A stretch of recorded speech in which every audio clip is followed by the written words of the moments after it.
जय श्री श्याम स्टूडेंट्स। मैं Jyoti Sharma Rajasthan competition classes में आप सभी का स्वागत करती हूँ। तो स्टूडेंट्स, हम राजस्थान इतिहास के अंदर राजवंश का टॉपिक पढ़ रहे थे। राजवंश चल रहा था, तो अब उसके अंदर आज हम बूंदी के चौहानों को पढ़ेंगे। तो बूंदी के चौहान वंश को स्टार्ट करते हैं। बूंदी का प्राचीन नाम वृंदावती था। बूंदी का नाम बूंदा मीना के नाम पर बूंदी पड़ा था। मतलब बूंदी का प्राचीन नाम क्या था? वृंदावती। बूंदा मीना यहाँ के शासक हुए हैं, उनके नाम पर बूंदी पड़ा था। मतलब पहले बूंदी पर किसका शासन था? मीणाओं का शासन था। बूंदी में चौहानों की हाडा शाखा का संस्थापक देवान चौहान था। कौन था? इसे मतलब बूंदी के चौहानों का आदि पुरुष या संस्थापक भी कहा जाता है। कौन था? देवा चौहान। ये बूंदी के चौहान वंश की हाडा शाखा का संस्थापक था। जैत्र सिंह ने 1274 ईस्वी में कोटा पर अधिकार कर लिया था। फिर बरसिंघाड़ा 1354 ईस्वी में इन्होंने बूंदी के तारागढ़ किले का निर्माण करवाया था। तो ऐसा क्वेश्चन भी आ सकता है कि बूंदी का जो दुर्ग है तारागढ़, उसका निर्माण किसने करवाया था? तो उसका निर्माण करवाया था 1354 ईस्वी में बरसिंघाड़ा ने बूंदी के दुर्ग का निर्माण करवाया था। फिर उसके बाद नेक्स्ट शासक है अनिरुद्ध सिंह। इन्होंने अपने पिता शत्रुसाल हाडा की याद में 84 खंभों की छतरी बूंदी में बनवाई थी। और ये बहुत बार एग्जामों में पूछा जा चुका है कि 84 खंभों की छतरी कहाँ स्थित है। तो 84 खंभों की छतरी बूंदी जिले में स्थित है। और ये किसने बनवाई थी? तो ये अनिरुद्ध ने बनाई थी अपने पिता शत्रुसाल हाडा की याद में। और बूंदी में ही राजा अनिरुद्ध है। राजा अनिरुद्ध की पत्नी थी नाथावती। उन्होंने बूंदी में रानी जी की बावड़ी का निर्माण करवाया था। और ये रानी जी की बावड़ी कई बार एग्जामों में आ चुकी है कि रानी जी की बावड़ी कहाँ पर स्थित है। तो ये बूंदी जिले में स्थित है। मतलब एक तरीके से ये फेमस बावड़ियों में से है। अब नेक्स्ट शासक है रतन सिंह। जहांगीर ने रतन सिंह को सर बुलंद राय की उपाधि प्रदान की थी। जहांगीर ने रतन सिंह को कौन सी उपाधि प्रदान की थी? सर बुलंद राय की उपाधि प्रदान की थी। स्टूडेंट्स, हम क्या कर रहे हैं कि शॉर्ट पढ़ रहे हैं, इसको ज़्यादा डीपली नहीं पढ़ रहे, क्योंकि जितनी हमारी एग्जाम की दृष्टि से आवश्यक है उतना कंटेंट मैंने इसके अंदर ले लिया है। बाकी ज़्यादा डिटेल नहीं पढ़ रहे हैं हम इसकी। फिर उसके बाद नेक्स्ट शासक है सुरजनहाड़ा। सुरजनहाड़ा आमेर के भगवान दास के समझाने पर अकबर की अधीनता स्वीकार कर ली थी। सुरजनहाड़ा है जिन्होंने आमेर के जो शासक है भगवान दास कछवा, उनके समझाने पर इन्होंने अकबर की अधीनता स्वीकार कर ली थी। इनके समय में ही 1569 में अकबर ने रणथंभौर दुर्ग पर आक्रमण किया था। मतलब जब अकबर ने रणथंभौर दुर्ग पर आक्रमण किया था तो भगवान दास ने इनको समझा दिया और उनके समझाने पर इन्होंने अकबर की अधीनता स्वीकार कर ली। और अकबर की अधीनता स्वीकार करने के बाद अकबर ने सुरजनहाड़ा को 26 परगने बूंदी के व 26 परगने बनारस के भेंट किए थे। सुरजनहाड़ा के दरबारी विद्वान चंद्रशेखर थे सुरजनहाड़ा के दरबारी विद्वान। इन्होंने सुरजन चरित्र व हम्मीर हट नामक ग्रंथों की रचना की थी। कई बार साहित्य के क्वेश्चन आते हैं तो ग्रंथ पूछ लिए जाते हैं, तो हम्मीर हट और सुरजन चरित्र, इन दोनों के रचयिता कौन है? तो इन दोनों के रचयिता है चंद्रशेखर। गुजरात के द्वारिका में रणछोड़ मंदिर का निर्माण सुरजनहाड़ा ने करवाया था। गुजरात के द्वारिका में जो रणछोड़ भगवान का मंदिर है उसका निर्माण किसने करवाया था? सुरजनहाड़ा ने करवाया था। उसके बाद नेक्स्ट शासक है बुद्ध सिंह। बुद्ध सिंह, इसने नेह तरंग नामक ग्रंथ की रचना की थी। इन्होंने क्या किया? नेह तरंग नामक एक ग्रंथ था जिसकी रचना की। नेह तरंग ग्रंथ की मतलब रचना की इन्होंने। और 1734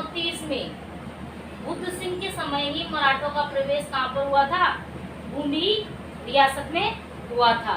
बुद्ध सिंह के समय मराठों का प्रवेश हुआ था। जयपुर के सवाई जय सिंह ने बुद्ध सिंह के सामंत दलेल सिंह को इनका उत्तराधिकारी नियुक्त किया था। हुआ क्या था कि पहले बुद्ध सिंह के कोई संतान नहीं थी, बुद्ध सिंह के कोई संतान नहीं थी, तो बुद्ध सिंह के सामंत थे दलेल सिंह। तो अब राजपूतों में गोद प्रथा भी प्रचलित थी, तो जब कोई उसके शासक के संतान नहीं होती थी तो किसी को भी उत्तराधिकारी तो घोषित करना पड़ता था। और इस दलेल सिंह को, जो कि उनका सामंत था, दलेल सिंह को उत्तराधिकारी घोषित कर दिया। उत्तराधिकारी घोषित करने के बाद बुद्ध सिंह के पुत्र हो गया, बुद्ध सिंह के पुत्र हो गया। अब ये बुद्ध सिंह के जो पुत्र हुआ, ये जयपुर के जय सिंह थे, उनकी बहन से उत्पन्न हुआ ये पुत्र। तो अब जाहिर सी बात है, खुद के पुत्र हो जाता है तो सबको यही रहता है कि मेरा पुत्र उत्तराधिकारी बने। भाई वो तो गोद लिया हुआ था, वो राजा का पुत्र नहीं था, लेकिन बुद्ध सिंह के जब पुत्र हो गया तो उत्तराधिकारी उसको घोषित कर दिया। लेकिन अब ये दलेल सिंह है, दलेल सिंह के साथ क्या किया कि जयपुर के जो शासक थे जय सिंह, इन्होंने अपनी पुत्री कृष्णा कुमारी का विवाह कर दिया था। तो दलेल सिंह भी सामंत वो शासक बनने के लिए तैयार था, और उधर से बुद्ध सिंह के पुत्र हो ही गया था, तो वो भी, तो उत्तराधिकार का युद्ध, एक तरीके से संघर्ष प्रारंभ हो गया। और इस वजह से क्या है, मराठों को हस्तक्षेप करने का क्या है मौका मिल गया बूंदी की राजनीति में, और बुद्ध सिंह की मृत्यु हो गई। बुद्ध सिंह की मृत्यु हो गई तो बाद में ये संघर्ष हो गया, और जो बुद्ध सिंह की पत्नी थी उसने क्या किया, मराठों को आमंत्रित कर दिया, मराठों से सहयोग मांग लिया। तो इस वजह से मराठों को बूंदी की राजनीति में हस्तक्षेप करने का मौका मिल गया। और उधर से दलेल सिंह के साथ थे जयपुर के सवाई जय सिंह थे, क्योंकि उन्होंने अपनी पुत्री का विवाह दलेल सिंह के साथ कर दिया, कृष्णा कंवर का विवाह। तो जब पुत्री का विवाह कर दिया तो वो तो यही चाहेंगे कि भाई पुत्री का पति ही शासक बने, तो इसलिए वो जयपुर के शासकों ने किया दलेल सिंह का समर्थन। इस वजह से मराठों को बूंदी की राजनीति में हस्तक्षेप करने का मौका मिल गया। उसके बाद नेक्स्ट शासक बने उम्मेद सिंह। इन्हें श्री जी के नाम से भी जाना जाता था, उम्मेद सिंह को श्री जी के नाम से भी जाना जाता था, और ये भगवान कृष्ण के बहुत परम भक्त थे एक तरीके से। और उम्मेद सिंह के पास एक हुंजा नामक ईरानी घोड़ा भी था। उसके बाद नेक्स्ट शासक बने विष्णु सिंह। विष्णु सिंह ने 1818 में अंग्रेजों से सहायक संधि की। 1818 में अंग्रेजों से जो सहायक संधि चल रही थी उसको स्वीकार कर लिया, और इन्होंने अंग्रेजों की अधीनता स्वीकार कर ली। ऐसा करने वाले ये बूंदी के प्रथम शासक बने। कौन बने? विष्णु सिंह। विष्णु सिंह के बाद नेक्स्ट शासक आते हैं राम सिंह। राम सिंह के दरबारी विद्वान थे सूर्यमल मिश्रण। सूर्यमल मिश्रण राम सिंह के दरबारी विद्वान थे।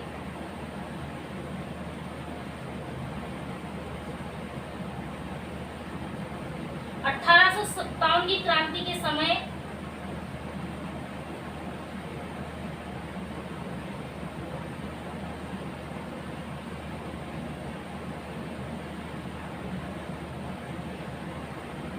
राम सिंह के दरबारी विद्वान कौन थे? सूर्यमल मिश्रण।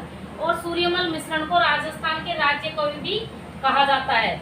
और सूर्यमल के मिश्रण के ग्रंथ कौन कौन से हैं? वंश भास्कर, वीर सतसई।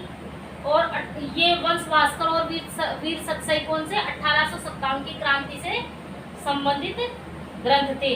सतीरासो, रामर जाट, बलवंत विलास आदि इनकी ग्रंथ थे। उसके बाद नेक्स्ट शासक बने बहादुर सिंह। बहादुर सिंह स्वतंत्रता एवं एकीकरण के समय बूंदी के शासक थे। बूंदी के शासक कौन थे स्वतंत्रता एवं एकीकरण के समय? तो बहादुर सिंह थे। फिर उसके बाद नेक्स्ट आते हैं कोटा में चौहान वंश। तो कोटा में चौहान वंश का संस्थापक कौन था? कोटा में चौहान वंश का संस्थापक माधो सिंह था। और कोटा का नाम कोटा कोटिया भील के नाम पर पड़ा था। और कोटा का प्राचीन नाम क्या था? तो कोटा का प्राचीन नाम था नंदग्राम। क्या नाम था? नंदग्राम। अब नेक्स्ट शासक आता है इसमें उम्मेद सिंह। उम्मेद सिंह, इनके दीवान झाला जालिम सिंह ने 26 दिसंबर 1817 ईस्वी में अंग्रेजों से सहायक संधि स्वीकार की थी। एक तरीके से उम्मेद सिंह शासक तो थे, लेकिन उम्मेद सिंह की उस समय चलती नहीं थी। राजकाज का जो भी कार्य था ज्यादातर इनके दीवान थे झाला जालिम सिंह, वो ही करते थे। एक तरीके से राज सत्ता झाला जालिम सिंह के हाथों में थी। और नाम मात्र के शासक थे महाराजा उम्मेद सिंह। और 1817 ईस्वी में झाला जालिम सिंह ने क्या की? अंग्रेजों से सहायता संधि की। फिर नेक्स्ट है राम सिंह द्वितीय। तो राम सिंह द्वितीय 1857 की क्रांति के समय कोटा के शासक थे। राम सिंह द्वितीय कौन थे? 1857 की क्रांति के समय कोटा के शासक थे। और कोटा में इतना जबरदस्त विद्रोह हुआ था 1857 की क्रांति के समय, मतलब वहाँ की आम जनता ने भाग लिया था उसमें।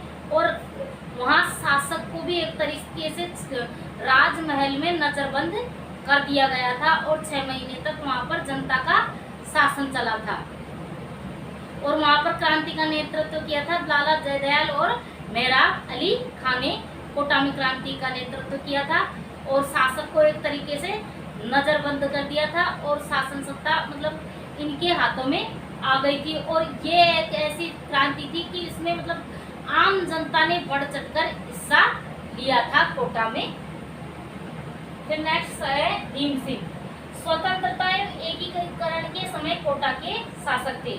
भीम सिंह स्वतंत्रता एवं एकीकरण के समय कोटा के क्या थे? शासक थे। इसी के साथ अब हमारा चौहान वंश पूरा हो चुका है। अब नेक्स्ट कोई अगला राजवंश पढ़ेंगे हम, आमेर के कछवा वंश को। और क्लास को ज़्यादा से ज़्यादा लाइक करें, शेयर करें, सब्सक्राइब करें। इसी के साथ चौहान वंश की क्लासेज पूरी हुई। धन्यवाद।